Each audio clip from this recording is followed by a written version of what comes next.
Здравейте, аз съм Дария и днес искам да си поговорим за нещо, което аз започвам да забелязвам все повече и все повече и реално изключително много се радвам, че това нещо се случва. Не знам дали сте забелязали, но до преди една-две години беше изключително модерно да се говори за така нареченият Red Pill. Едни подкасти бяха с жени, пък не знам си какво. Жените въобще изключително лошо и погрешно мислене според мен имаха също. Докато тук от една година насам аз виждам само някакви страхотни видеа. Имам чувството, че истинската любов започна да се промотира, токсичните отношения са много по-назад, защото всички като малки бяхме. Ама аз сега ще съм токсична, няма да му отговоря точно сега, ще го накарам да чака 2 дни, защото тук виж, не знам какво е станало, нещо аз съм си вглъбила в главата или някоя моя приятелка ми е казала, или пък съм гледала някакъв подкаст, че ако направя така, мъжът ще ме преследва. Не, аз в никакъв случай в момента не ви казвам да бъдете супер достъпните и така нататък. Просто ако сте във връзка и това го направите, мисля, че е изключително токсично поведение. Не е зряло за мен. И някакси, поне в моят YouTube, в моят TikTok, независимо дали е for you page, видеята са страхотни. Видеята просто са страхотни. Едни щастливи двойки, то са едни бракове. Страхотно, нали? И мои познати чакат деца сега. Гледам пък познати на други познати са се изгодили, пък са примерно младички. Това виждам, че младите започват нещо да се осъзнават май, да се изгодяват, да си държат на половинките. Всичко в социалните мрежи изглежда прекрасно.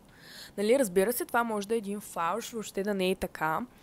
Но просто прави добро впечатление според мен и за другите поколения, защото аз ще да ви кажа, когато разбрах за този Red Pill, там Андро Тейт, всичките там простоти, хъстъл, не знам си какво, и за жените, които пък имаха като антиподкасти на Андрю Тейт и така нататък. Имаше едни пък като жрици на любовта, ама как да го впечатлиш, ама какво да правиш. И наистина, разбирате ли, има си експерти за тези неща и техните съвети наистина помагат. Примерно как да впечатлиш един мъж, как да го накараш той, примерно, да ти плати сметката. Обаче има някакви такива дами, които не са се докосвали никога до такъв мъж, който, примерно, да й плати сметката, пък вече е тук останали гурута. И дават съвети и малките момиченца ги слушат и съответно след това малките момиченца излизат използвани. В смисъл, има си експерти, аз не казвам нищо, не казвам, че тези съвети примерно на експертите са безмислени, никога не съм ги тествала, не ми се е налагало до сега, но да си кажа, че според мен може и някои да работят. За да не тръгне тук пък някакъв скандал сега с тия момичета. Но просто, примерно, аз съм слушала безумни съвети, съм се слушала и съм вярвала в тях. Те са били толкова грешни. И от толкова всъщност изтормозени жени, които нямат грам себелюбие в себе си. Те просто нямат. Те говорят за самочувствие, всъщност се мразят. И ерата точно на този Red Pill и на тея мацки, просто малко им беше промила мозъка. И аз бях като, аз съм токсична. Няма сега да го правя това. Ти не си ми дал нищо, за да го правя това. А пък връзката реално трябва да е 50-50, нали? Тук не говоря примерно да плащате сметки, понеже сега много момичета, нали, очакват да й се плаща сметката. Аз също мисля, че мъжът трябва да плаща сметката. Няма какво да ви лъжа. Имам предвид, че вие за да получавате, трябва да давате нещо. Примерно да се погрижите с този мъж, нещо, да му кажете някоя блага дума и така нататък. Обаче те изкарваха нещата тогава, все едно едва ли не, а ние жените не трябва да се мърдаме пръста, те са хищниците и трябва да ни преследват. Което беше изключително грозно и грешно. И аз бях малка и малко така съм си била повярвала и аз. Тъм, в последно време, нали, както ви казвам, много хора се сготяват.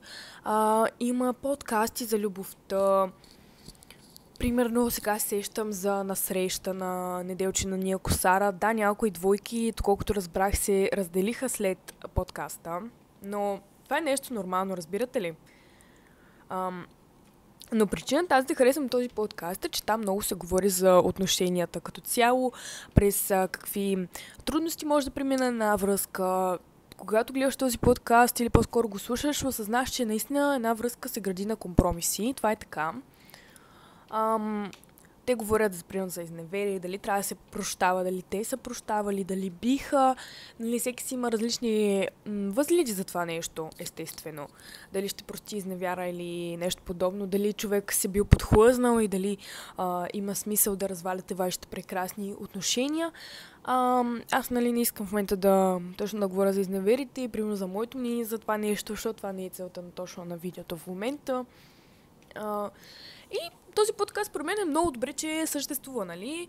Можете да разберете доста неща, да се осъзнаете, че наистина една връзка се гради на компромиси и да се нарадвате на любовта на другите хора и самите вие дори малко да повярвате в любовта, защото понякога истинска любов не означава, че трябва да сте ученическа любов и да се задържите за винаги или сте се запознали и трябва да си умрете с този човек, нали, да сте винаги заедно. Не, според мен истинска любов, когато отношенията са хармонични, няма изневери, токсични простоти във връзката, тя е гладка, просто понякога просто не си създаден за този човек, очаквате нещо примерно по-добро и така нататък.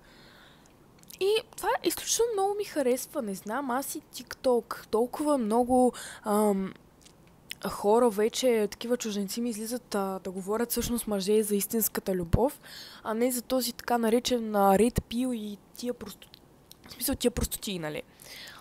Въобще, не знам хора, аз съм много изключително, много позитивно. Просто това е страхотно по-младото поколение да го вижда това нещо. Отколкото наистина се говори за токсични отношения и така нататък. Не знам, както ви казвам, всичко може да е един фалш, да е фалшиво, тези хора в социалните мрежи въобще да не са щастливи и така нататък. Но аз определено предпочитам да се вижда това, дори да е фалшиво, защото според мен това би помогнало на подрастващите да се замислят, да не се изкушават, защото има много изкусители в този живот, няма спор, има изключително други красиви мъже и жени, но вие трябва да устоявате на вашето момче или момиче. Това е. За мен трябва да внимавате. Понякога хората така изглежда, че могат да ви дадат много повече, но след това се оказва, че не е така. Също забелязвам, примерно Тат Стоунър. Тя също беше с нейният приятел в този подкаст, за който ви говоря, на среща на Неделчиния Косара. Доколкото разбрах, тя е спряла да се занимава с OnlyFans напълно или пък от части, ще ви излъжа. Не съм много сигурна. И спомена, че иска да си има деца. Аз в момента и следя YouTube канала. Тя в момента качва изключително често видеа. Даже да не кажа всеки ден, че има видео. Ще ви излъжа. Гледам и влоговете. Това момиче изключително много ме зарежда. Има такава харизма. И може би тя винаги е имала, но ние сме били предубедени заради това, че тя се е занимавала с така наречената платформа OnlyFans.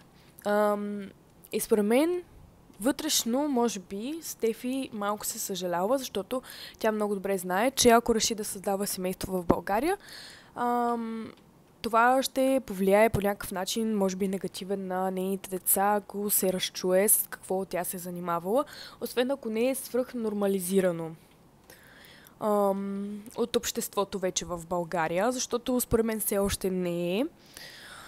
И аз наистина не знам дали това е промяна или нещо, или тя винаги си била такава, момичето се грижи за дома, така нататък. Както се казва house life, в смисъл мечтаната house life. Това е. House. Просто е страхотна Стефито и това забелязвам също. И някак си, поне на мен не са ми излизали много видеа за OnlyFansърки и така нататък. Въобще, не знам, страхотно. Сега Анджела беше в Big Brother. Тя всъщност там, според мен, имаше много добро представяне. Каза много истински неща. Няма да изпадам в подробности, тъй като не съм следяла предаването изцяло и просто ми излизали някакви откази с така нареченият Георги Ланеца, какво тя му казва и това е вярно. В смисъл, тя за мен беше права. Сега, дали е правилен подход как да си изкарва пари, тя си знае. Тя си е казала, че ако ще създава семейство, няма да е в България, защото знае какво ще се случи с децата й. Така че, това е. Не знам, според мен, вече истинската любов, тя просто царува.